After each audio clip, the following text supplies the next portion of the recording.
Just circle. Well, hey, Doc, how are you?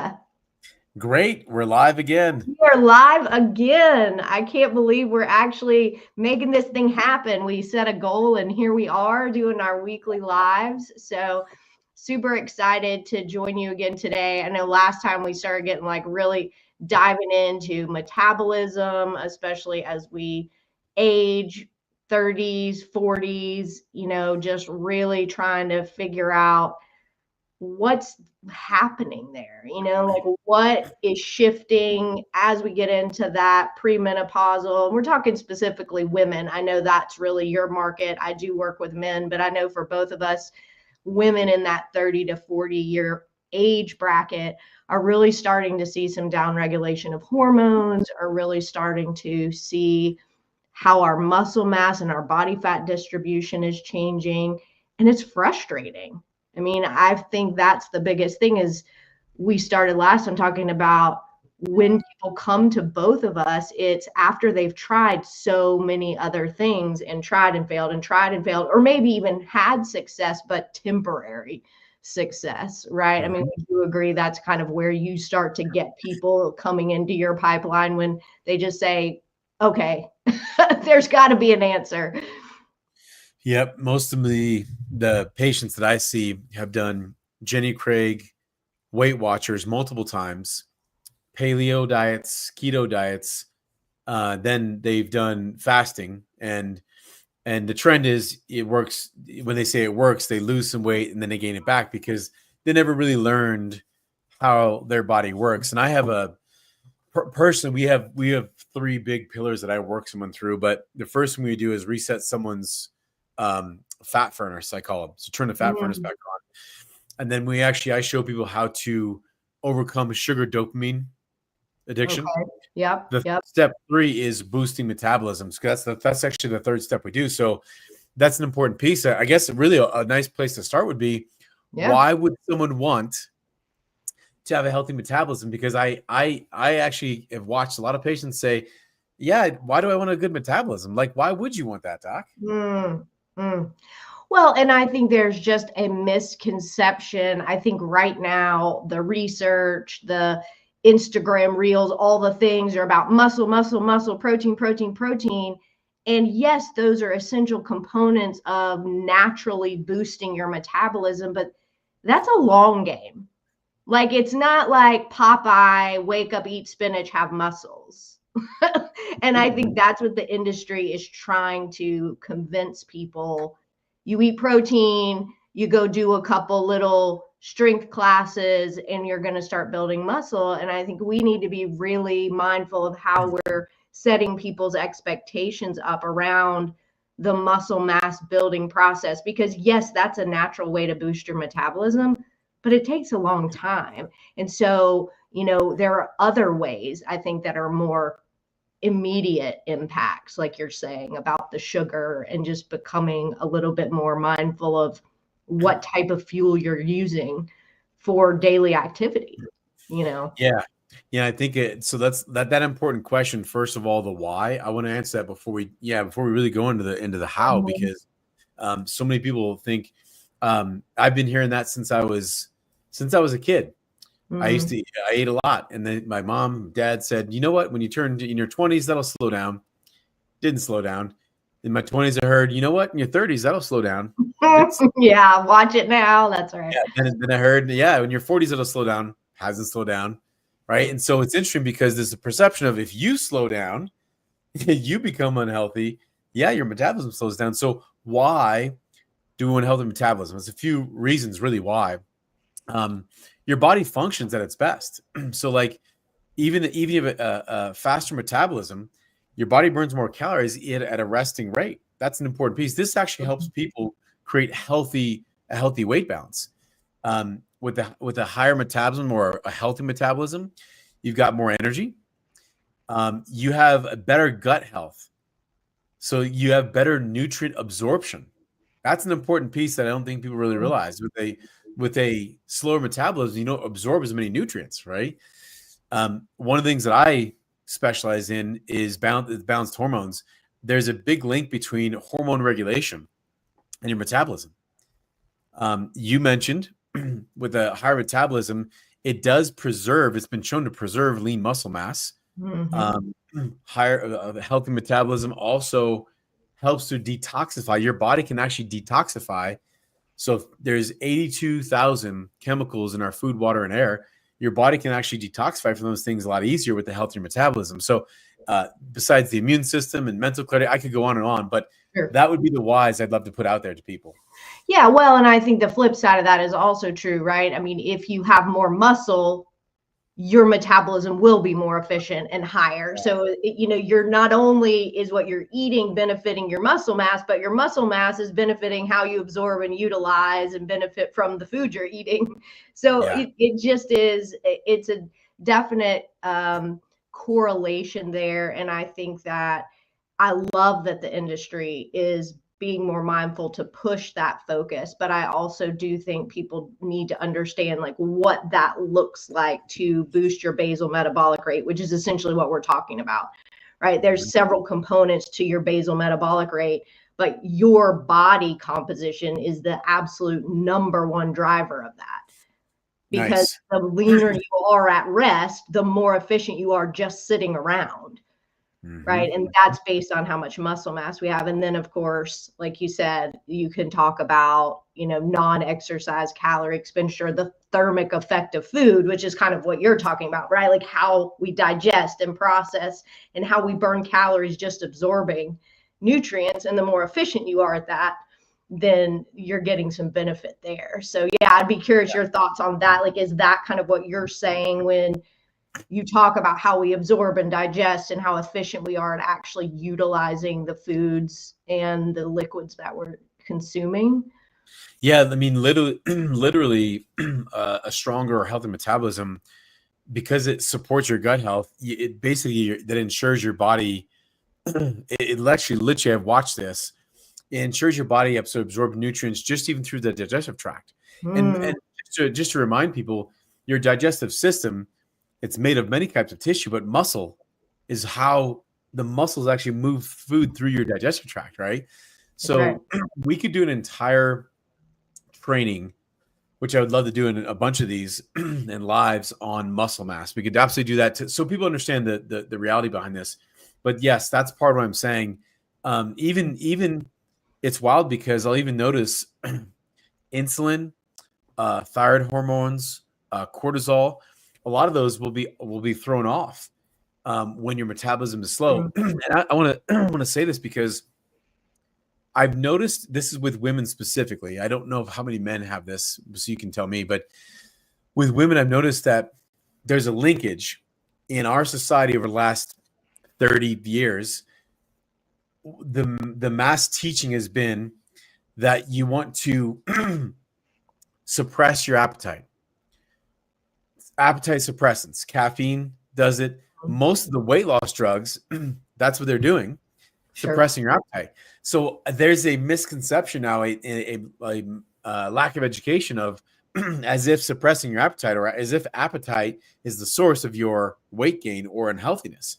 And that's why I want to bring that up, because I think some people, when we have this conversation, when we talk about metabolism, I think they're associating now with, okay, I should have a slower metabolism because don't I want to suppress my appetite?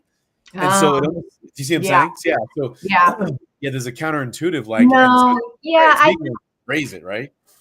I think that because so many people struggle with hunger and fullness cues, we've talked about the leptin and the ghrelin, the hormones that manage and regulate how we feel full or hungry. Those are disrupted in most people due to history of dieting or disordered eating behaviors or just lack of willpower, and thus they have not listened to fullness for so many years that they have created a stress response, an addiction type response. But I do feel like for a lot of people that they think that being hungry is not okay too. It's like I always have to eat when I'm hungry. I mean, sometimes you're just hungry.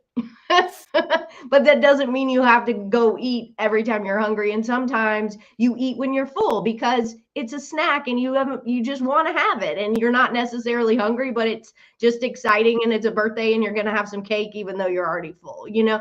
So I think societally there's a little bit of miseducation there, but also I just think human behavior tends to be more immediate gratification of whatever I want in this moment versus just needing to be and not always respond to immediately whether you're hungry or full. Yeah. I love this because you and I are getting to, because it's fun to come from different backgrounds and get in talk full circle. Because to me, if people listen to this, just listen to our lives. I promise you, you will learn more listening to these lives between Dr. Tiff and I than you've probably learned in the last 30 years about nutrition and health. And certainly more than you've learned by going to your doctor. When's the last time you've gone to your doctor and said, hey, right, I would like to learn about nutrition? You don't ask them. So I want to address something you talked about, which is really good. Let's talk about hunger, because I want to give a little bit of background with this. So I make sure I make sure people tap into their hunger, but there's a distinction here. If you don't reset your hormones, your hunger mechanism is off. Correct. So that's what's really interesting. So let's help you with this. From let's say, sugar and fat are fuel sources that your body can use, and especially during moments of stress is what I've noticed. If the leptin and ghrelin, there's a few other hormones that do this, but if your body's become a sugar burning machine, it's literally like leaving, because that's why fat stays on us. It's interesting. Sugar tricks the brain into thinking you're not actually full. So in that sense, you couldn't listen to your hunger, right? Like you were saying, he's like, well, I can't tell someone, I couldn't tell, like someone's listening to go, just go eat when you're hungry. Well, are you a sugar burner or a fat burner? Because it's interesting. When you burn fat, you feel full. So it's nice to make that little distinction. This is why people can eat a box of donuts, but you can't eat a box of steaks. I mean, sugar literally tricks your brain and you can't tell, am I hungry or full, right? It just screws up this mechanism. So I usually wait about 14 days into my program before I start having people tune into hunger, because before that, it's completely off. So there's a little distinction there, right? Yeah, no, for sure. Well, and that I think similarly for me, when people talk about intuitive eating. Yeah, you mentioned that. You can't be intuitive until you know what your body needs from a carbohydrate, fat, protein standpoint. You've got to do some data digging. You've got to be tracking for a while. Do you want to be attached to an app for the rest of your life? Absolutely not. But in my opinion, like, you've got to educate yourself on, like, okay, what does a day of eating for my body, for my training volume, for my goals, what does that look like and feel like? And then I can be intuitive about it in 6, 8 weeks, 12 weeks, however long it takes you to really, again, reset hunger and fullness and say, okay, this is a reasonable amount of food given what I'm trying to ask of my body. But I think people just don't want to dive into the data sometimes either, or reset the things. Like you said, do the work to reset. They just want the result. Well, they're chasing down the rabbit hole because they can't until they reset before they start to really rebuild. So I think that you and I have different approaches to that same process. Like, you've got to do some front end work, get all the things working right before you can then get results. But that takes patience. Most people don't have a lot of patience when they've been frustrated. That's why you hire someone to help you in this case, like either you or I in this area. I actually wrote down, there's a topic I'm going to put to another time, is that what you mentioned to me the other day about intuitive eating versus actually just planning it out. Let's make that an entire topic, because I couldn't wait to dive into that with you. Sure. I know our topic here is the natural ways to boost metabolism. So now we know why we want to do that. Let's go through some things of brainstorming. How do I do that? Now we know why we want it. How do we do it? Well, and I think we talked about one is just kind of reestablishing the types of foods that you're eating. I mean, I think personally, I've seen that when people are eating the same calories from low quality foods, their metabolism is not as efficient at Mm. processing, absorbing, utilizing, right? And I know that's a big deal for you too, of like cleaning out the pantry, purging the pantry a little bit. But I can see someone eat the same calorie intake, same macro distribution, but clean up the quality of what they're eating, and their body is way more responsive. And I'm trying to dive deeper and deeper with people on that, because I know it's, to me, I think it feels unsustainable to feel like you can't ever eat a protein bar or ever grab a pre-made shake from the gas station on a road trip. Like, you have situations, but I think when you can, you've got to try to make that quality choice, because I do think that's a natural way to improve the way your body metabolizes food. Well, let's just play off of that. Let's just say it this way: processed foods slow metabolism and cause inflammation. Absolutely. So when you stick to whole foods, I gotta say, I was a bodybuilder in my early 20s. I did natural bodybuilding. I took every supplement known to man. I tried it all. My gut was terrible, Mhm. terrible. Yeah. And here's what I found. It's of course natural bodybuilding, so I wasn't taking hormones and testosterone and stuff. And so I did something. I was in chiropractic school at the time, by the way, and I was like, what happens if I just eat real food? Literally, I just had that thought. What happens if I eat real food? And I went back, I started eating broccoli and steak, and I got rid of the protein shakes. Even the protein shakes, got rid of them because there's so much crap inside them. Yeah. Even the ones that say they're good. And what happened was not only my gut transformed, my body transformed. And so I want to say this to people listening to this, because stick to real food, to whole foods. I mean, it's funny because it's the simple vegetables, even fruits, nuts, seeds, grass-fed meats, fish. I have found that nutrition really doesn't come from a bottle. Start first with what God put on this planet, when Mother Nature is trying to create for us. So just to play off of that, that is something that's important, that processed foods slow digestion, cause inflammation. Mm-hmm. Whole foods allows your digestion to work properly like it's supposed to, and it actually reduces inflammation. Yeah, no, that absolutely. So for me, that would be the low hanging fruit that everyone has access Yeah, to true, that. And true. so to me, that's the one of the quickest, easiest switches or swap outs that you could make, is Yeah, just saying, okay. And, again, pick your poison. Like, maybe you can't do it all right now, but can you start not eating lunch meat and make some chicken breasts? Can you start, not eating a pre-made shake, but making your own protein shake with protein powder, which is at least a step in the right direction, and then move off of that. So I think good point. depending on where you are in your journey and your process, like, you can work towards that and find some easy swap outs. Yeah, I like how you said that. That's the low hanging fruit. It's like, isn't Mhm. that the easiest thing we can do? Now, let's kind of back people up a little bit here. American food companies have not made it easy, because everything is just loaded full of sugar. Yeah. And you really need to be educated in food labels this day and age. But I heard, you probably heard this before, Doc, but someone was like, hey, if you just, this is like the most simple suggestion, but if you were to just only shop around the outside of the grocery and not go in the aisles, I was like, yes. Why? Because that's where things have to be cold. That's right.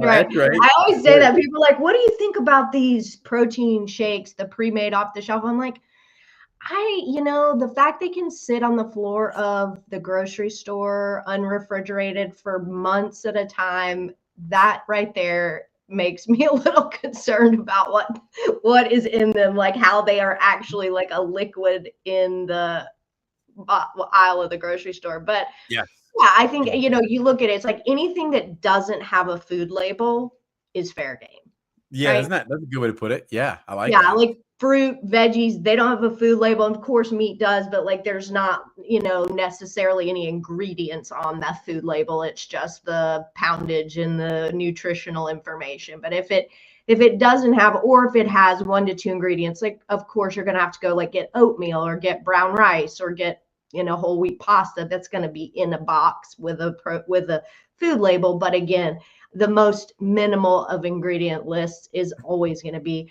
because you think about it, this way I explain it, like the longer the list, the harder you're working to get up to the top of that list, which is where the main source of nutrition is, because the first thing on the list is the most essential part of that food. So if the list is super long, you're like asking your body and your metabolism to work so hard to get up to that whole wheat, whatever it is at the top of the list. So the shorter the list, the better, for sure. Good point. That's a great way to look at that. So we've talked about, that's one way. I do want to bring up, you talked about some of the trends in social media about building muscle, but I do want to mention this is like really building muscle from the right way to do this, because muscle, and we know muscle burns more calories than fat, even at rest. Right. And I so encourage people to build muscle. There's so many reasons behind this, but we'll do a whole probably live on this, but you literally have extra fuel tanks in your body when you have more muscle. There's no other way to say it. Like, so your liver, with its glycogen storages, a person that has, less muscle mass, glycogen can actually be stored inside the muscles. So it's interesting because the more muscle you have, it's almost as if you were to go outside and strap extra fuel tanks to the outside of your car. And now all of a sudden you drive the same car as the person next to you, but you can drive twice as fast or twice as far. And I like that example. So muscle, I mean, I even just saw this, I don't know if you saw this recent study, but they're linking now to your quads, to the muscle mass in your quads. They can almost predict now how the quality of the last 20 years of your life and the length of your life. So the more muscle mass in your quads, the longer, more quality life you have. And I think they chose that because, of course, it's one of the biggest. Yeah. So it's kind of a representation of all the muscle in your body, I guess, is what they did. Yeah, you would assume if somebody has big quads, they have probably just a lot of muscle in general, or genetically speaking, which is just a bonus. Yeah.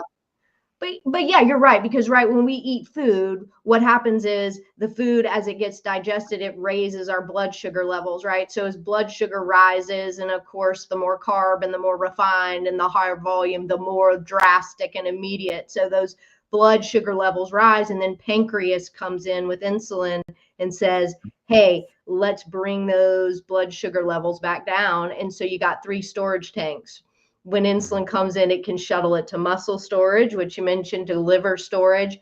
And if liver's full and muscle's full, where's it going? Body fat.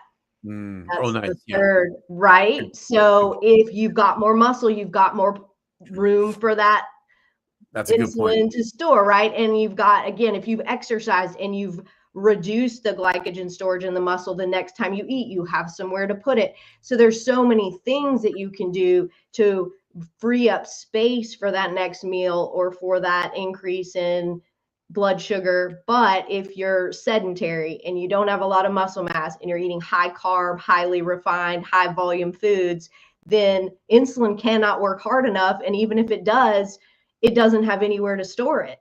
So that's body fat, just a little at a time, right? So yeah, you're absolutely right. Like, so many things you can do from a nutrition standpoint, from a muscle mass exercise standpoint, that can help to be more efficient at utilizing that glycogen that you're consuming. I like what you just said. I think that someone could rewind and listen to that again to understand what you just said about, what we talked about, just where does that come from? Where are the storage tanks? Liver, right? And then we go, okay, I've got muscle, so I've got a storage tank. And it's interesting because you go, if I don't have that muscle storage tank, it's got to be stored somewhere. And fat is actually the most efficient. It's an interesting, because there's a process called, let me see if I get this right. It's de novo lipogenesis. It might be novo lipogenesis. It's so fascinating. It's the process of your body taking sugar and converting it to fat.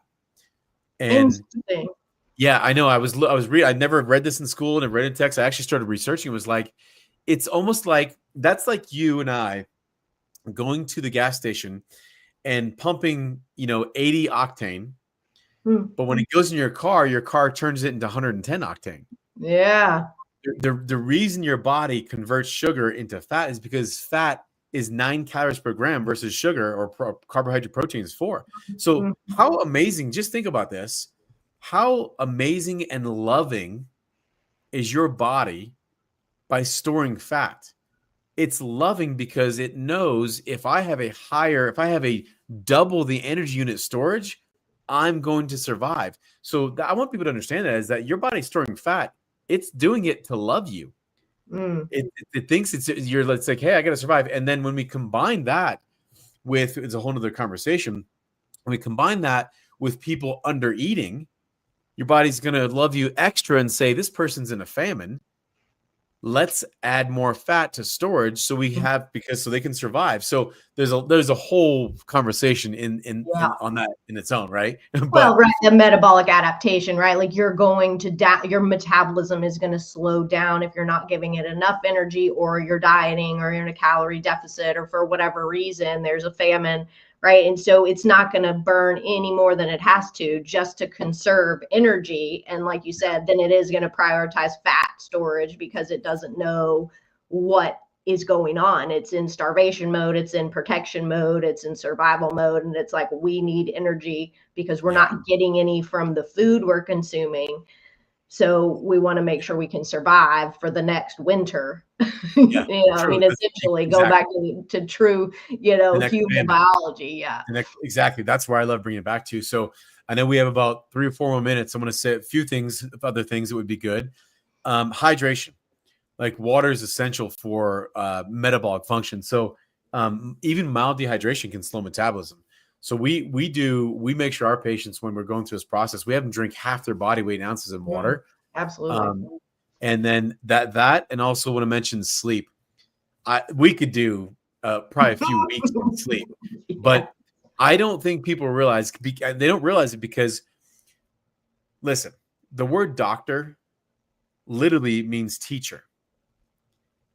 We are not teaching people. Mm. Our society, our medical system is not teaching. You're not learning anything. We're not teaching anything. But to understand that your sleep can disrupt hormones like cortisol and insulin, Mhm. even the reproductive hormones. But when a woman goes to the doctor, instead of saying, "Hey, how's your sleep? How's the stress?" Like instead of educating you, it's easier to just sell you a product, so you're a customer of the Right. system. So I might sound a little jaded, but sleep and hydration are two big things in this metabolic conversation. Absolutely. Well, and then we typically we may drink water, probably not half our body weight, most of us. Yeah, But then we drink coffee and we drink alcohol and we drink energy drinks and we drink sodas, all of which are diuretics. So you might be drinking the water, but then you're dehydrating yourself, also drinking other things and not typically putting them back in the system. So I think we have to think about, yes, half our body weight plus offsetting anything caffeine. else we might be Yeah, drinking that's good dehydrating us. point. But yeah, that's a Good great point. point. Sleep and hydration for sure are the big ones. So just to recap, so again, if people are watching this back, or right, we talked about the natural boosters for metabolism. We talked about muscle mass being one, and just really emphasizing body composition and getting more storage tanks. I love that analogy. Like now I'm So picturing good. myself walking around with like extra fuel Hell yeah. tanks Hell filling the yeah. water in. So Yep. extra fuel tanks, hydration, sleep, and quality of food. I think those are the four Yeah. biggest natural metabolism boosters: is eating whole foods, drinking, getting sleep, and making sure you're putting your body composition in a great space to be Yeah. efficient. Yeah. It's great. Good summary. Good wrap up. I really love these conversations. These are, to me, there's $7 to $10 million a month spent on advertising how your body cannot function on its own. I think we're rewiring this. We're actually educating. We're teaching. Like, listen, this is how your body actually works. If I could go back and change what we do in school, I would teach this back in starting at a very young age, probably 6, 7 years old. Because if you know how your body works, you will be freaking amazed. So hopefully this has helped you guys. So, but I'm Absolutely. excited to do more of these. Yeah, Doc, it's good seeing you. And we'll be back next week, Thursdays at lunch hour, noon Central. So y'all put it on your calendars. Thanks. Awesome. All See you, right. Doc. See ya.